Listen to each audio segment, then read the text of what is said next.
Hello అండి. ఈరోజు shop open చేశాను కానీ బేరం లేదని చెప్పి కట్టేసి వచ్చేసానండి, రంజాన్ అని చెప్పి. ఇంకా ఇంట్లో ఉన్నాను కదా అని పిల్లలు ఏదో ఒకటి చేయమని అడుగుతుంటే సరే స్వీట్ చేద్దామని చెప్పి స్వీట్ చేద్దామని చూశాను. నెయ్యి లేదు ఎక్కువగా. ఇంట్లో క్యారెట్లు ఉన్నాయి. క్యారెట్లు తీసుకొని కుక్కర్లో వేసి ఉడకపెట్టాను ఫస్ట్. తర్వాత కొంచెం జీడిపప్పు, కొద్దిగా 2 చెంచాలు నెయ్యి ఉంటే దాంట్లో వేసి సేపేసి పక్కన పెట్టుకున్నాను. ఉడికిపెట్టిన తర్వాత ఈ క్యారెట్లని పప్పు గుత్తుతో మెత్తగా చేసేసుకొని కావలసినంత స్వీట్ షుగర్ కానీ బెల్లం కానీ మీ దగ్గర ఏది ఉంటే అది వేయండి. తర్వాత మరగపెట్టిన పాలండి కాచి చల్లార్చి మరగపెట్టుకున్న పాలను పోసుకోండి.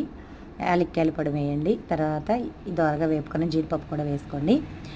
ఈ వేడిగా కానీ చల్లారినా కానీ కూలింగ్ ఫ్రిడ్జ్లో పెట్టుకున్నా కానీ క్యారెట్ కీర్ అనేది సూపర్ ఉందండి. అసలు ఇంట్లోనే హెల్తీగా తినండి.